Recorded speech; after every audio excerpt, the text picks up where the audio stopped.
Bonjour, bonsoir, dépendamment de l'heure à laquelle vous me regardez. Je suis Stécia Massala et bienvenue sur Retour à l'édification, une chaîne qui vous apporte des enseignements spirituels basés sur la Bible et qui vous encourage à méditer, prier ainsi qu'à pratiquer les valeurs du royaume. Tout a un prix dans la vie. Peu importe ce que tu choisis ou ce que tu décides de faire, tu payeras incontestablement un prix pour cela. Nous avons deux catégories des gens. Certains payent le prix de fuir loin de la face de Dieu et d'autres payent le prix de se rapprocher de la face de Dieu. Nous allons premièrement lire en Jonas 1, le verset 3. On y lit: Et Jonas se leva pour s'enfuir à Tarsis, loin de la face de l'Éternel. Il descendit à Japhos et il trouva un navire qui allait à Tarsis. Il paya le prix du transport et s'embarqua pour aller avec les passagers à Tarsis, loin de la face de l'Éternel.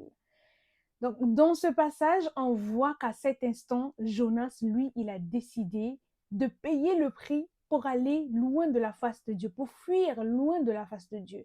Et nombreux d'entre nous, nous faisons comme Jonas.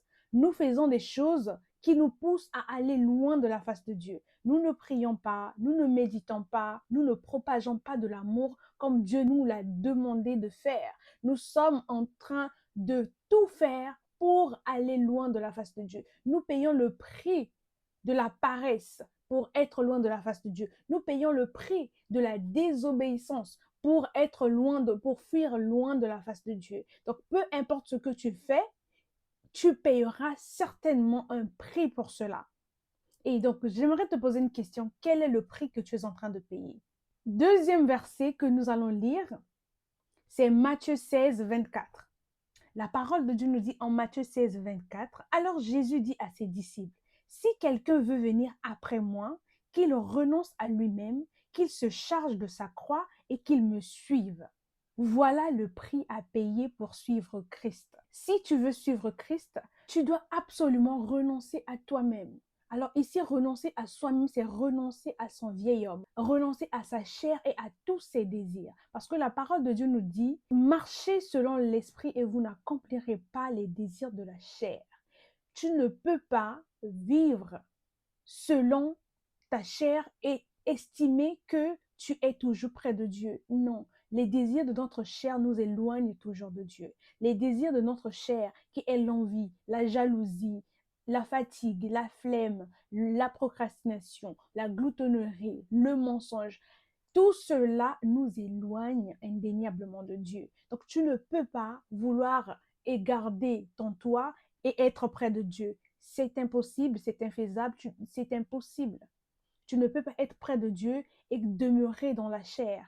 La parole de Dieu nous dit encore que les vrais adorateurs adoreront le Christ en esprit et en vérité. Vous voyez? Donc tu as besoin de renoncer à ta chair, renoncer à tous ces désirs. Donc quand un matin tu te lèves, tu n'as pas envie de prier, tu dois absolument prier. Parce que la parole de Dieu nous dit encore, l'esprit est bien disposé, mais la chair est faible. Vous voyez, donc ton esprit, il est bien disposé à prier, à passer du temps avec Dieu, à être dans la présence de Dieu, à construire cette intimité, à aller encore dans des profondeurs, dans des dimensions avec Dieu, mais ta chair, elle rejette ce besoin, elle rejette cette envie, elle est fatiguée, elle a la flemme. À ce moment-là, tu ne dois pas écouter ta chair, tu dois écouter ton esprit. Vous voyez? Donc c'est pourquoi Jésus ici, il nous dit de renoncer à soi-même. Tu renonces à toi-même et à toutes tes envies. Se charger de sa croix. On a lu aussi que tu dois renoncer à toi-même et te charger de ta croix. La croix, ici, c'est vraiment les difficultés. Je ne sais pas, les gens pensent que la vie chrétienne rime avec facilité. La vie chrétienne rime avec bénédiction sans difficulté. Non. Que tu décides d'être près de Dieu, que tu décides d'aller loin de Dieu, tu auras des difficultés. Mais il y a une nuance. Nuance. J'aimerais que tu prêtes très attention à ce que je vais dire. Il y a des difficultés dans toute action que tu décideras de poser. Que tu décides de prier ou de ne pas prier, il y a une difficulté. Que tu décides de marcher près de Dieu, que tu décides de marcher loin de Dieu, il y a une difficulté. Mais j'aimerais ici que tu choisisses tes difficultés avec Dieu. Avec Dieu, il va te propulser. La parole de Dieu nous dit en Psaume 23, le verset 4, « Quand je marche dans la vallée de l'ombre de la mort, je ne crains aucun mal, car tu es avec moi. Ta houlette et ton bâton me rassurent. Tes difficultés, tu ne les passeras pas toute seule. Tes difficultés, tu ne les passeras pas tout seul. Tu ne seras pas seul en face de tes difficultés. Tu auras l'aide de Dieu, tu auras la main de Dieu, la faveur divine avec toi. Vous voyez, Dieu va ouvrir des portes pour toi. Pourquoi? Parce que tu as choisi de porter ta croix. Tu as choisi d'être près de lui. Tu l'as choisi lui. Vous voyez, comme j'ai dit dans notre vidéo précédente, que de chaque choix émanent des conséquences. Tu ne peux pas me dire que tu veux vivre loin de Dieu et être toujours dans l'opulence, dans l'abondance, vivre bien. En fait, ta vie, c'est tellement bien, mais non, non. Tu peux être bien physiquement, mais spirituellement, tu es mort. C'est ce que les gens se disent, ah, mais non, elle ne prie pas, il ne prie pas, il vit bien, mais il vit bien, il vit bien. Mais ça, c'est ce que tu vois. Mais est-ce que tu vois la dimension spirituelle de sa vie?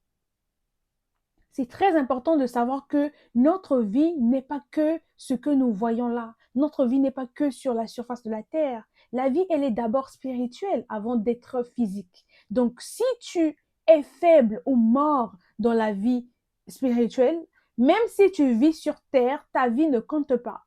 C'est moi qui te le dis. Ta vie ne compte pas. Jusqu'à ce que tu vas décider de venir auprès de Dieu et qu'il te réanime spirituellement. Voilà. Voilà, donc nous aurons toujours des difficultés. La vie chrétienne n'est pas facile. Si quelqu'un te dit, ah, la vie chrétienne est facile, c'est le lait, le miel, il ment. Il ment. C'est pas le lait, le miel. Tu auras des difficultés, mais au-delà de tout cela, tu auras l'assurance que Dieu est avec toi. Tu auras l'assurance que Dieu te sortira toujours de là. Toujours. Dieu ne faillit jamais. Dieu te sortira des situations. Quand tu t'assois, tu dis oui. Si ce n'est pas la main de Dieu, je ne sais pas ce que je serais devenu. Oui, ça c'est Dieu qui le fait. L'être humain associe le bonheur à la facilité. Mais sachez que les bénédictions et les difficultés ne s'excluent pas. Elles ne s'excluent pas mutuellement. Tu peux être béni et avoir des difficultés. Vous voyez, tu peux être béni et expérimenter un peu des situations compliquées. Oui, ça ne s'exclut pas. Mais Dieu nous donne la force. Pour obtenir quelque chose, tu renonceras certainement à une autre chose. En économie, nous, on l'appelle le trade-off. Pour que tu aies quelque chose, tu dois renoncer à une autre chose. C'est ça le trade-off. Vous voyez? Donc, quand tu veux obtenir quelque chose, tu veux être près de Dieu, tu veux suivre Dieu, tu veux grandir dans ton intimité avec Dieu, mais tu dois renoncer aux distractions, tu dois renoncer à la méchanceté, tu dois renoncer au péché, tu renonces toujours à quelque chose. Maintenant, si tu veux vivre dans la distraction, dans le péché, voilà, dans la méchanceté, ben, tu renonces le fait d'être près de Dieu, tu renonces le fait de grandir spirituellement. Donc, on renonce toujours à quelque chose pour obtenir une autre chose. Je t'encourage à suivre Dieu dans la difficulté, à choisir Dieu dans l'inconfort et enfin à payer le prix pour le suivre. Nous voici à la fin de cette vidéo. Si tu n'as pas encore donné ta vie à Christ, je t'encourage à faire la prière du salut qui est en description. Et si tu as été édifié par cette vidéo, n'hésite pas à partager à quelqu'un afin qu'un plus grand nombre soit édifié. Sur ce, je te dis à la prochaine vidéo. Bye bye!